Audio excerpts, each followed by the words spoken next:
माननीय सभासदों, माननीय अध्यक्ष जी,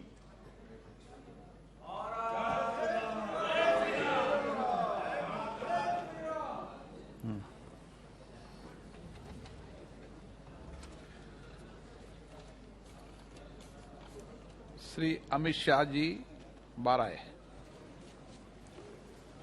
महोदय, मैं प्रस्ताव करता हूं कि दंड प्रक्रिया संबंधी विधि का समेकन और संशोधन करने के लिए विधेयक को पुनर्स्थापित करने की अनुमति दी जाए।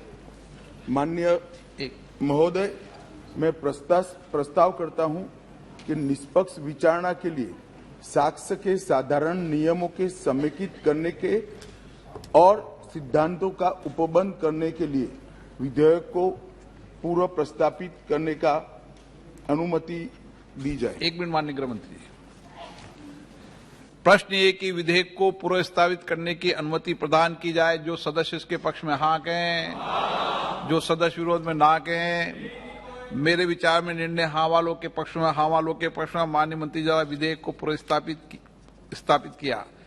अध्यक्ष महोदय, जिस प्रकार से 12B सारे सांसदों को निलंबन कर रहे हैं, महोदय, इसके कारण मैं प्रस्ताव करता हूं कि अपराधों और शास्तियों से संबंधित उपबंधों का समेकन और संशोधन तथा उससे संबंध या उससे आनुषंगिक विषयों को उपबंध करने के लिए विधेयक को पुनर्स्थापित करने की अनुमति दी जाए।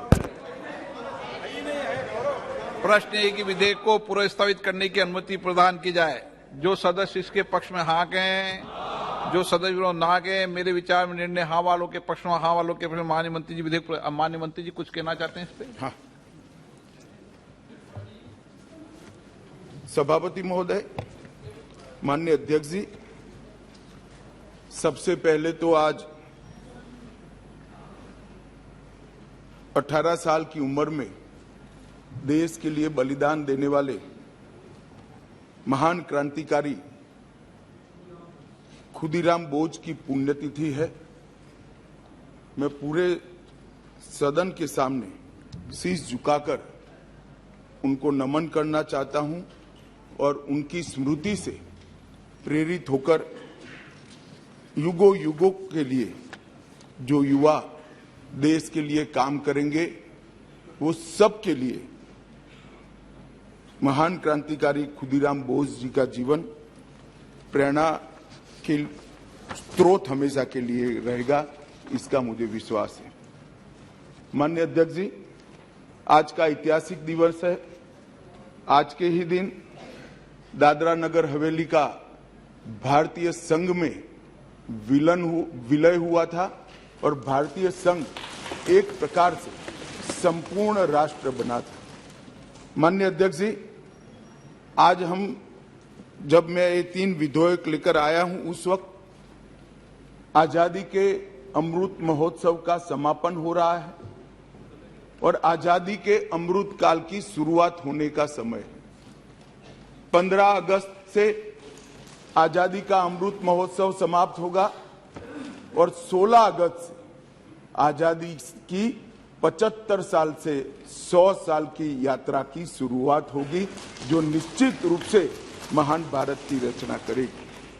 प्रधानमंत्री नरेंद्र मोदी जी ने इस देश के सामने गत 15 अगस्त को लाल किले की प्राचीर से अपना उद्बोधन देते हुए 5 प्रणों को देश की जनता के सामने रखा था। माननीय अध्यक्ष जी, ये 5 प्रण में से एक प्रण था कि हम गुलामी की सभी निशानियों को हम समाप्त कर देंगे, हमारे मन से वो बोझ को दूर करेंगे। माननीय अध्यक्ष जी, आज मैं जो 3 विधेयक एक साथ लेकर आया हूं, वो तीनों विधेयक एक प्रकार से मोदी जी ने जो 5 प्रण लिए हैं, उसमें से एक प्रण की अनुपालना करने वाले हैं।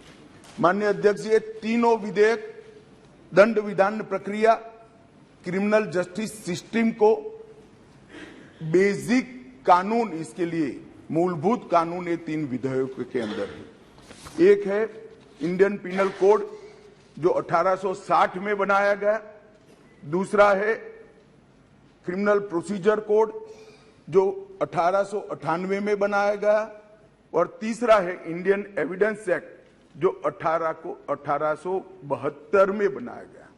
1860, 1898 और 1872 में अंग्रेजों द्वारा बनाए गए, अंग्रेजों की संसद के द्वारा पारित किए गए ये तीनों कानूनों को समाप्त कर आज हम तीनों नए कानून पुरस्कृत करने के लिए मैं आया हूं।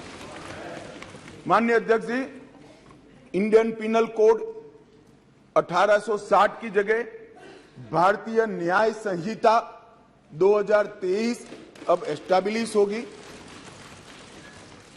क्रिमिनल प्रोसीजर कोड 1898 की जगह भारतीय नागरिक सुरक्षा संहिता प्रस्तावित होगी, और इंडियन एविडेंस एक्ट 1872 1872 की जगह भारतीय साक्ष्य अधिनियम 2023 प्रस्तावित होगा।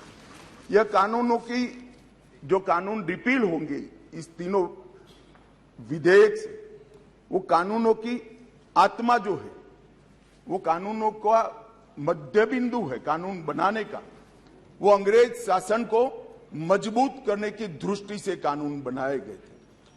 अंग्रेज शासन की रक्षा करने के लिए कानून बनाए गए थे, और उसका उद्देश्य दंड देने का था, न्याय देने का नहीं था। ये दोनों मूलभूत चीजों पर हम परिवर्तन करने जा रहे हैं। ये तीनों कानूनों को रिप्लेस कर इनकी जगह जो 3 नए कानून बनेंगे, उनकी आत्मा होगी भारत के नागरिकों को संविधान प्रदत्त सारे अधिकार जो मिले हैं इसकी सुरक्षा। ये कानूनों का उद्देश्य किसी को दंड देना नहीं होगा, इन कानूनों का उद्देश्य सबको न्याय देना होगा, और न्याय देने की प्रक्रिया में, ये न्याय देने की प्रक्रिया में दंड वही होगा जहां अपराध रोकने का बोध खड़ा करने की जरूरत है, अपराध रोकने के लिए एक प्रकार की भावना खड़ी करने की जरूरत है, वही होगा। और मैं ये तीनों कानूनों को आगे मैं बताता हूं, बड़े ध्यान से इस प्रक्रिया में मैं इन्वॉल्व रहा हूं। अध्यक्ष जी, मैं सदन को आश्वस्त कर सकता हूं कि 1860 से लेकर 2023 पर 23 तक अंग्रेजों ने बनाए, अंग्रेज पार्लियामेंट ने बनाए हुए कानून के आधार पर इस देश की क्रिमिनल जस्टिस सिस्टम चलती रही। इसकी जगह भारतीय आत्मा के साथ ये 3 कानून अब प्रस्तावित होंगे और हमारी क्रिमिनल जस्टिस सिस्टम के अंदर बहुत बड़ा परिवर्तन आएगा।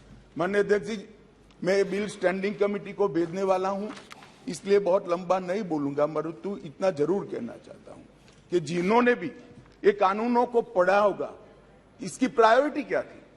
मानवी की हत्या से या महिला के साथ दुराचार से बड़ा कोई कानून अपराध नहीं हो सकता, तो इसको 302 नंबर पर स्थान दिया गया। इसके पहले क्या था? राजद्रोह था। इसके पहले क्या था? खजाने की लूट थी। इसके पहले क्या था? शासन के अधिकारी पर हमला था। ये जो अप्रोच है, ये अप्रोच को हम बदल रहे हैं। सबसे पहला चैप्टर इसमें आएगा महिलाओं और बालकों के साथ अपराध। दूसरा चैप्टर आएगा मानव वध और मानव शरीर के साथ जो अपराध होते हैं उसका आएगा। तो हमने शासन की जगह नागरिक को केंद्र में लाने का एक बहुत बड़ा सैद्धांतिक निर्णय कर हम ये कानून लेकर आए हैं। मान्यवर, इस कानून को बनाने के लिए बहुत लंबी प्रक्रिया हमने की है। मोदी जी ने 2019 में ही हम सबका मार्गदर्शन किया था कि अंग्रेजों ने बनाए हुए जितने भी कानून जिस विभाग में है, सभी कानून पर पर्याप्त चर्चा विचारणा और सोच विचार कर इसको आज के समय के अनुरूप और भारतीय समाज के हित में बनाना चाहिए। वहीं से ये प्रक्रिया माननीय अध्यक्ष जी चालू हुई। ढेर सारी कंसल्टेशन की प्रक्रिया इसके लिए हुई है। मान्यवर, मैं आपको बताना चाहता हूं, हर जगह पे व्यापक कंसल्टेशन किया गया है। मैंने अगस्त 2019 में ही देश के सारे हाईकोर्ट चीफ जस्टिस को पत्र लिखा था, सर्वोच्च अदालत के सारे न्यायाधीशों को लिखा था, देश की सारी लॉ यूनिवर्सिटी को पत्र लिखा था। 2020 में थोड़ी बेस बनने के बाद सारे सांसदों को लिखा, सारे मुख्यमंत्रियों को लिखा, सारे राज्यपालों को लिखा, संघ शासित प्रदेश के प्रशासकों को लिखा और ढेर सारे कंसल्टेशन के बाद ये प्रक्रिया आज कानून बनने में सफल हुई है। माननीय अध्यक्ष जी, इसका मुझे बहुत बड़ा संतोष है कि बेस बरुआ समिति, विश्वनाथन समिति, मलिमत समिति, माधव मेनन समिति और गृह मामलों की स्थायी संसदीय समिति 2011, 2005, 2006 इसकी रिपोर्ट 111वीं, 110वीं, 146वीं ये सारी रिपोर्टों का बृहद संकलन कर सभी राज्यपालों, मुख्यमंत्रियों, सभी विधायकों, सभी सांसद और सभी न्यायाधीशों से, हाईकोर्ट से, सुप्रीम कोर्ट से और लॉ यूनिवर्सिटी से आए हुए सारे प्रस्तावों को, सारे सुझावों को कंसीडर कर लाइन बाय लाइन इसको पढ़कर ये विधेयक लेकर मैं आज सदन के सामने उपस्थित हुआ हूं।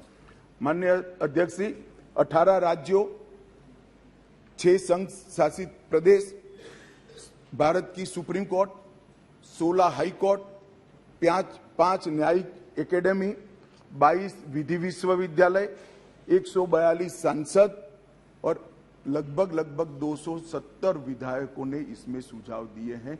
जनता के भी बहुत सारे सुझाव आए हैं जिसको कंसिडर किया गया।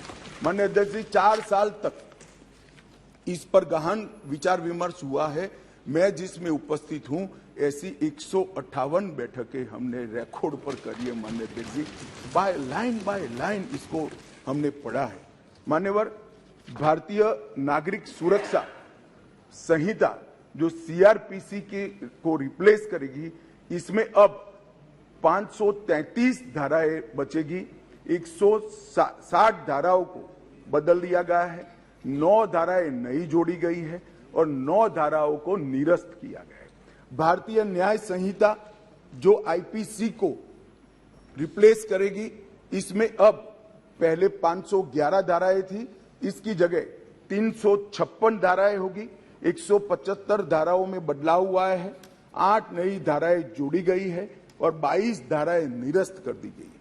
भारतीय साक्ष्य अधिनियम जो एविडेंस एक्ट को रिप्लेस करेगा, इसमें 170 धाराएं होगी, पहले 167 थी, 23 धाराओं में बदलाव किया है, 1 धारा नई जोड़ी गई है और 5 धाराएं निरस्त की है।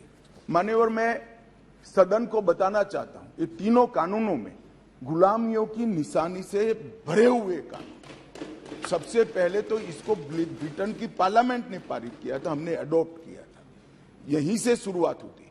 परंतु इसके अलावा आज भी जो कानून आज इससे निरस्त होंगे, जब सदन पारित करेगा, तब वो कानूनों के अंदर कुछ शब्द थे मैं जरूर कहना चाहता हूं, जिससे हमें मालूम पड़ेगा कि 75 साल तक हम किस कानूनों के आधार पर क्रिमिनल जस्टिस सिस्टम को चलाए हैं।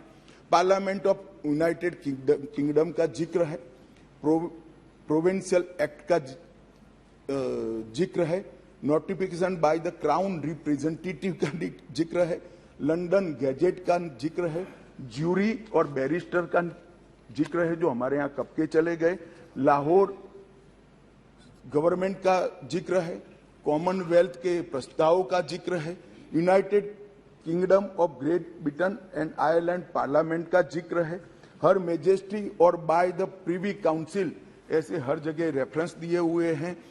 Copies and extracts content in the London gadget, इसके आधार पर एक कानून को बनाया गया है। Possession of the British crown, इसका भी जिक्र आज भी है। Court of justice in England, इसका भी जिक्र 33 से ज्यादा जगहों पे है। हर मैजेस्टी डोमिनियंस का इस अधिनियम के अंदर ढेर सारे जिक्र है। टोटल 475 जगह ये गुलामी की निशानियों को समाप्त कर कर आज हमने एक नया कानून मान्यवर लेकर आए हैं। माननीय अध्यक्ष जी, इस कानून से हमने नए युग को जोड़ने का भी प्रयास किया है। हमारी क्रिमिनल जस्टिस सिस्टम में बहुत समय लगता है। कानून में कोई कानून की अदालत में जाए तो न्याय इतनी देर से मिलता है कि न्याय का कोई मतलब ही नहीं।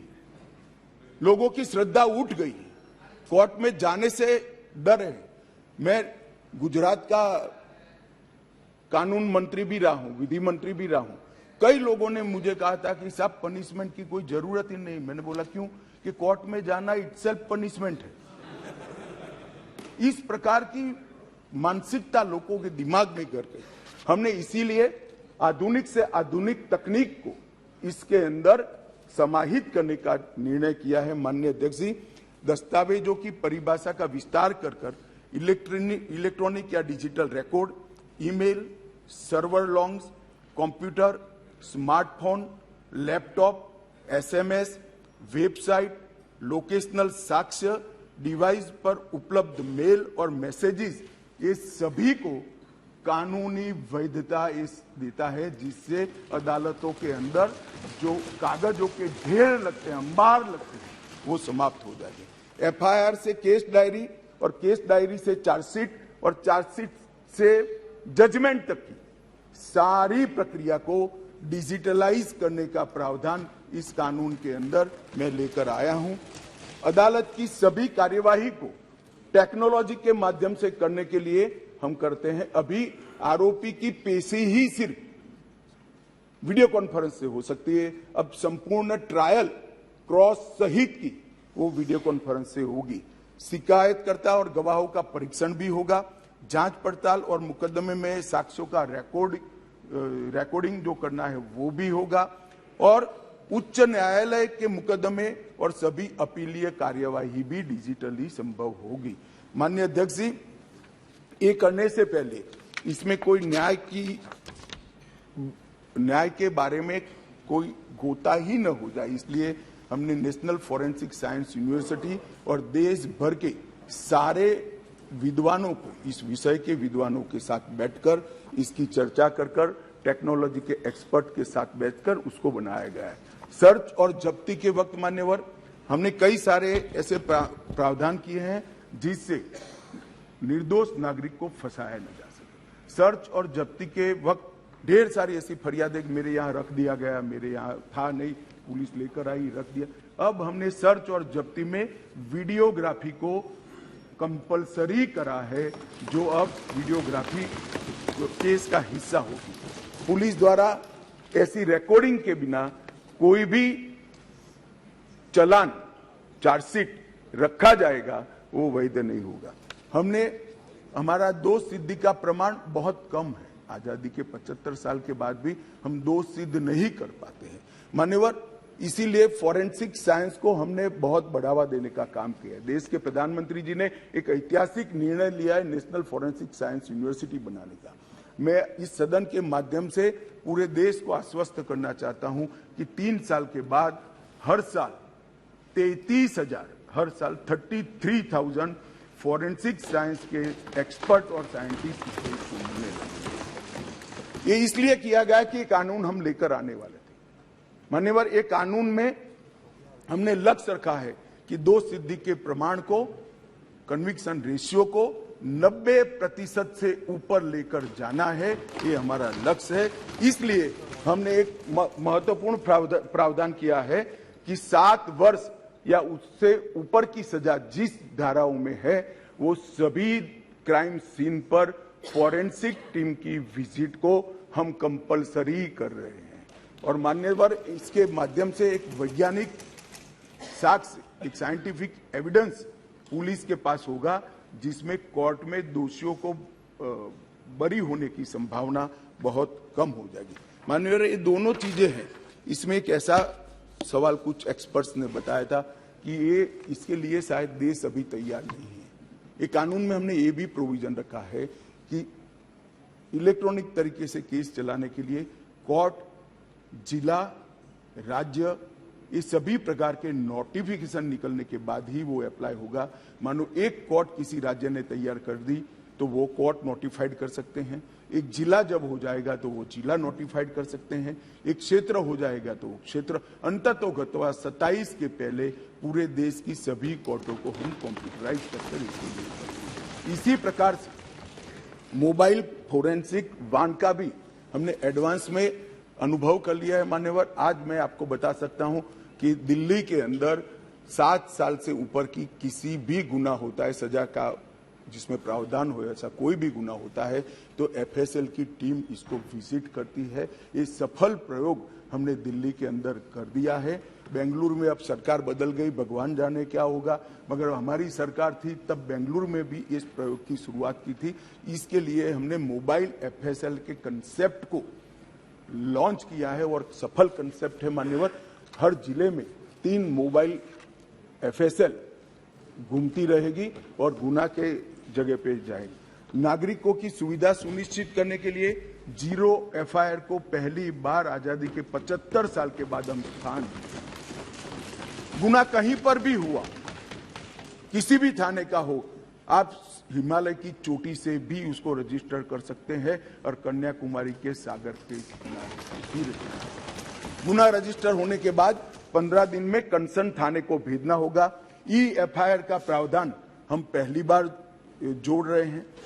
हर जिले में और हर थाने में एक ऐसा पुलिस अधिकारी नामित किया जाएगा जिसके परिवारजनों में गिरफ्तारी हुई है, इसको अधिकृत सर्टिफिकेट देना पड़ेगा कि आपके परिजन हमारी कस्टडी में है और इसके लिए अब हम रिस्पॉन्सिबल।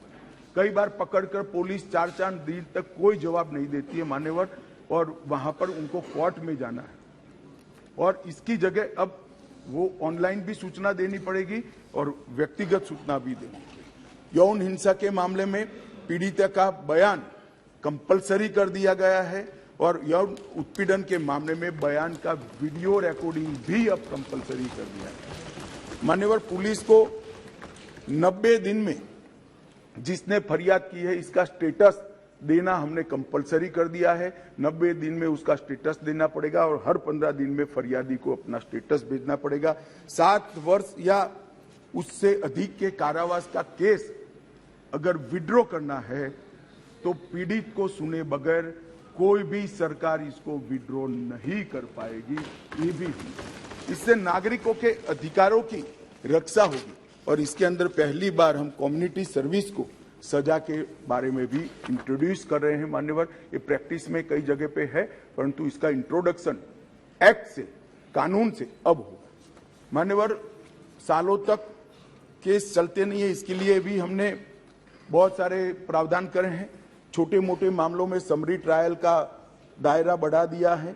समरी ट्रायल को 20,000 तक की गुनाहों में ले लिया गया है और 3 साल तक की जिसमें सजा है वो सारे समरी ट्रायल से हो जाएंगे। इस एक ही प्रावधान से 40% केसों की सेशन कोर्ट से बाहर होकर नीचे ही समरी ट्रायल से समाप्त हो गए। मान्यवर, आरोप पत्र दायर करने के लिए पुलिस अधिकारी आगे की जांच चालू है, आगे की जांच चालू है, आगे की जांच 6-6 साल अब नहीं कर पाएंगे। हमने तय कर दिया है कि 90 दिन में आरोप पत्र दायर करना ही पड़ेगा और कोर्ट भी उनको और 90 दिन की परिस्थिति देखकर परमिशन दे सकती है। 180 दिन में आपको जांच समाप्त कर ट्रायल के लिए भेज देना पड़ेगा। इससे बहुत बड़ा फर्क होगा। वारंट के मामले में भी हमने काफी सारे बदलाव किए हैं। आरोपी व्यक्ति को आरोप तय करने की नोटिस 60 ही दिन में देने के लिए अब कोर्टें बाध्य हो जाएगी। कोर्ट ने चार्ज फ्रेमिंग 60 दिन से ज्यादा लंबा नहीं कर सकती। बहस पूरी होने के बाद 30 ही दिन में मान्यवर न्यायाधीश ने अपना फैसला देना पड़ेगा। 3-3 साल तक फैसला पेंडिंग नहीं रखा। कई सारे जज ऐसे थे पूरी सुनवाई कर देते थे और फिर बाद में ट्रांसफर हो जाती थी या रिटायर्ड कर जाते थे और ट्रायल फिर से चलती। अब ऐसा नहीं होगा। 30 दिन के अंदर ही फैसला देना पड़ेगा। इसको भी हमने, और फैसले को 7 दिन के अंदर ऑनलाइन उपलब्ध कराना पड़ेगा, जिससे इस पर अपील की कार्यवाही मान्यवर हो जाए।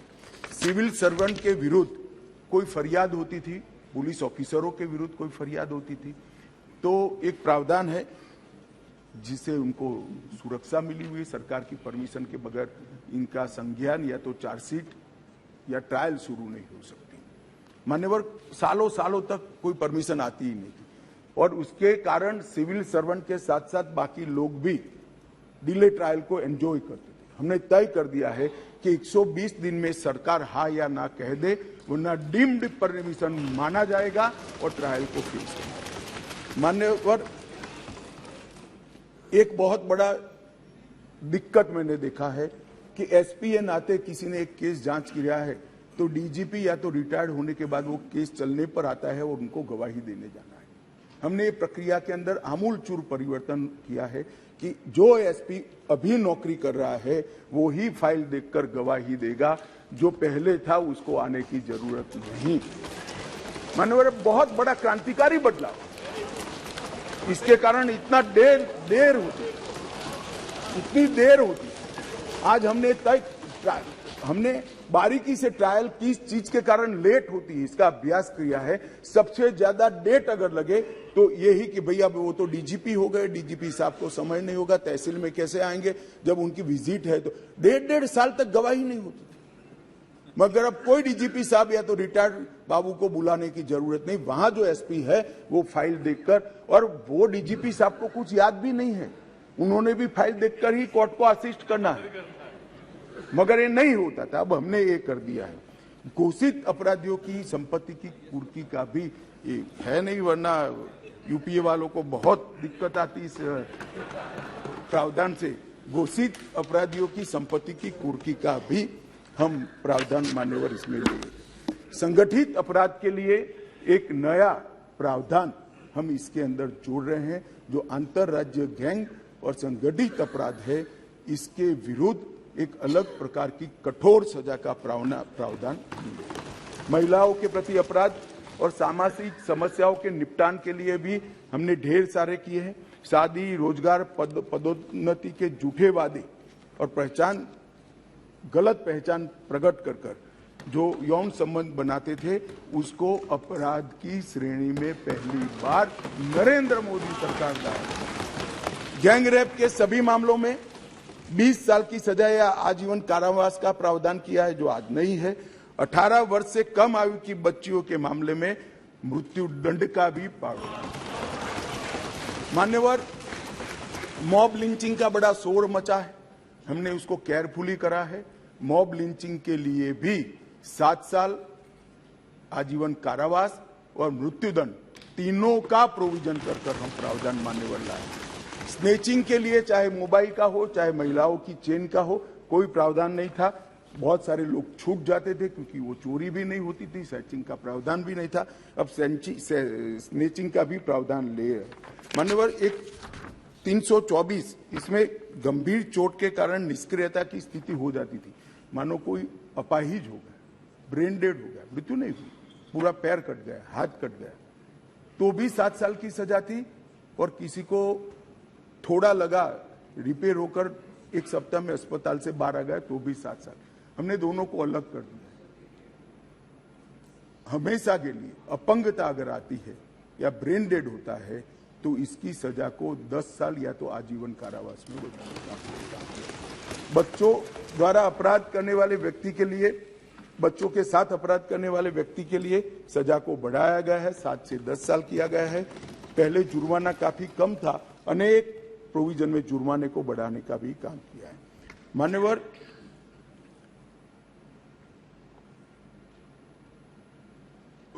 अपराधियों के विरुद्ध जो भाग जाते थे, इसके लिए भी 10 साल की सजा का लाया है, प्रावधान लेकर आए हैं। सजा माफी को पॉलिटिकल यूज करने वाले बहुत किस्से आते थे।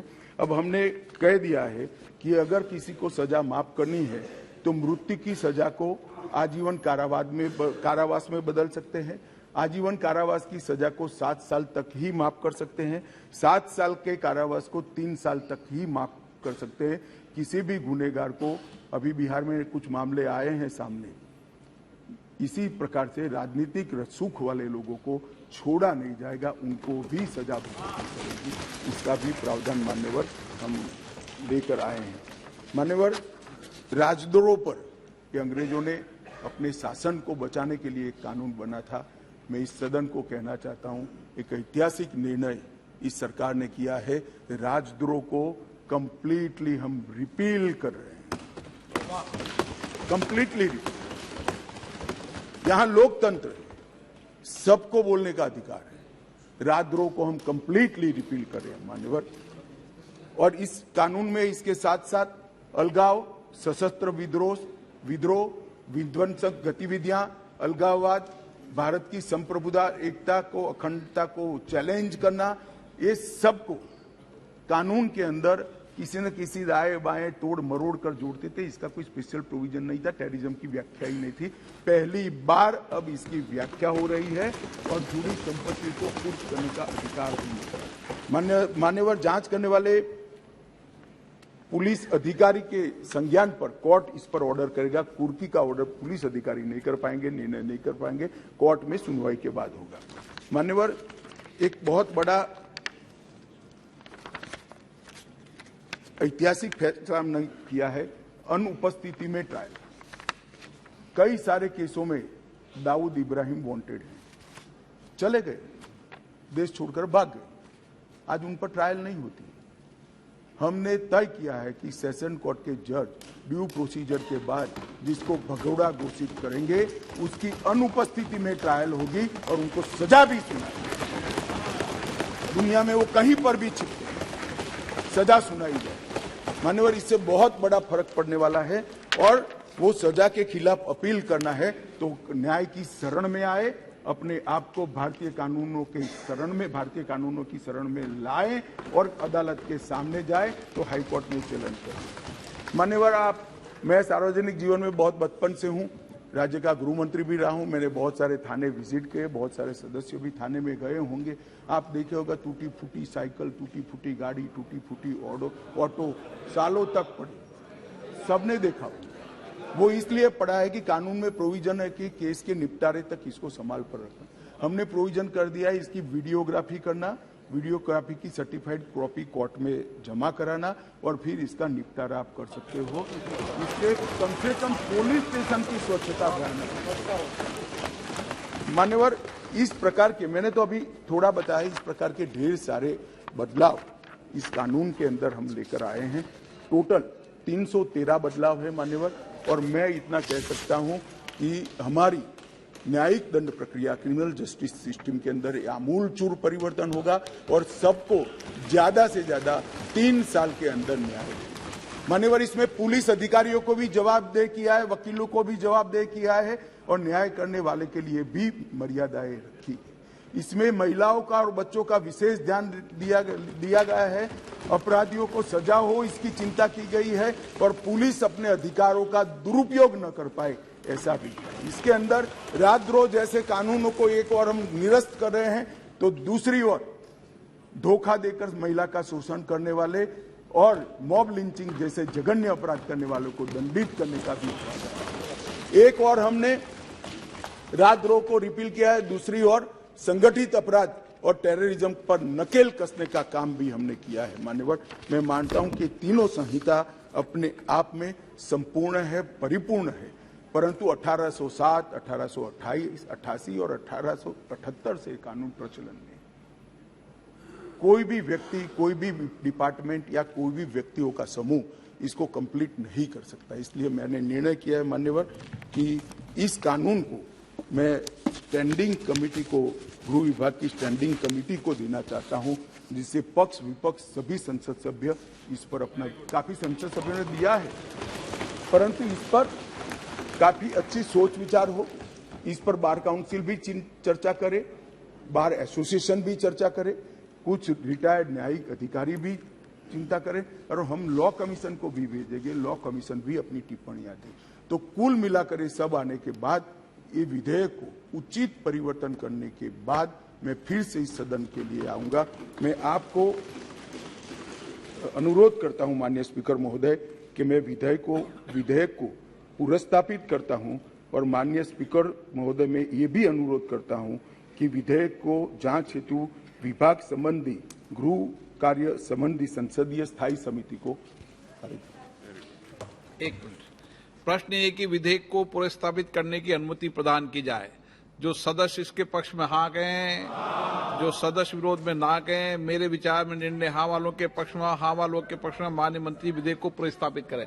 माननीय मंत्री जी। मान्यवर, मैं इस विधेयक को, तीनों विधेयकों को गृह विभाग के कार्य संबंधी माननीय स्पीकर महोदय मैं विधेयक को पुनर्स्थापित करता हूं और आपसे निवेदन करता हूं कि ये तीनों विधेयकों को गृह कार्य संबंधी, गृह विभाग के कार्य संबंधी संसदीय स्थायी समिति को भेज दिया जाए। मान्यवर, पूछना चाहती हूँ। अब इसमें एक मिनट पूछ ले वो।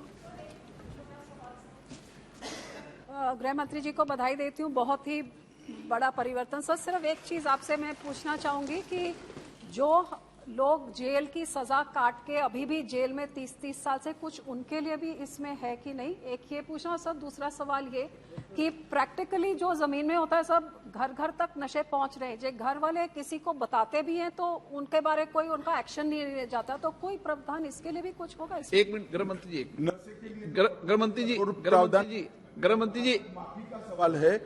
माफी अपराध क्या है इसके आधार पर करने का संपूर्ण वैधानिक प्रावधान। बी मेहताब जी। सजा पूरी कर ली है, इसको छोड़ने के लिए सजा पूरी मेहताब नहीं जी। होती है, जन्मटिप होती है, अंतिम सांस तक होती है। इसको 14 साल में करने का जेल के अधिकारी के पास अधिकार होता है। वो अधिकार के उपयोग के लिए भी गुना को देखकर वैधानिक अधिकार उसको दिए गए। बी मेहताब जी प्लीज, एक minute. B Mahtab ji, B Mahtab ji. Sir, I am very grateful to be a witness in the history in the making. कई सालों से as a journalist by profession, we have been repeatedly asking for change in IPC and also CRPC. And during my last 25 years in this house, during Atalji's prime ministership, we had also deliberated on change of Evidence Act. Why it is necessary? To certain extent, the then Home Minister, Mr. Advani, had assured this House that yes, we will be working on the change of Evidence Act. So today when I saw, because this is in a supplementary list of business, and Honorable Home Minister has brought about 3 bills together, totally overhauling our legal system, just law and justice system. Actually, I would only like to mention here, of course, in the statement of objects and reasons it is mentioned relating to IPC. What was IPC? It is not actually Indian Penal Code. It was originally an Irish Penal Code. And Macaulay is the father of this IPC. Though in 1834 this committee was formed, the law committee was formed by the British government. And 1834 means it was during the East India Company. 1856 the British Crown came into power in India. And in 1860 this was implemented, just removing Irish and putting Indian Penal Code. Okay. So it was more like subjugation of the subjects by the power, by the ruling power. So now, as the Home Minister has very rightly mentioned, he has enunciated certain points and it is going to the Standing Committee. Similar is about the Criminal Procedure Code. And for 7 decades, I would say, what has been added to and the manner in which our government and the society has been feeling for last quite some time, that contemporary needs should also be looked into, and that has been there. And in the Evidence Act, sir, Evidence Act of 1972, comprehensive review of our criminal law was necessary, which has been done in this draft bill, and I believe the Home Standing Committee of Home will go into all those details, and as the Home Minister has very rightly mentioned, it is people-centric, not government centric or administration centric. So in that respect, I believe it is a good beginning, and I'm really grateful that I am, including my party members and perhaps all of us, are witness to the history in making, because after so many years, our wishes are being fulfilled. Thank you, sir. माननीय सदस्यों, नहीं debate नहीं हुई इस पे। माननीय सदस्यों, आज नियम 377 के अधीन मामलों को उठाने की अनुमति प्रदान की हुए मामले अनुबंधित पाठ को व्यक्तिगत रूप से सदन के पटल पर रख सकते हैं।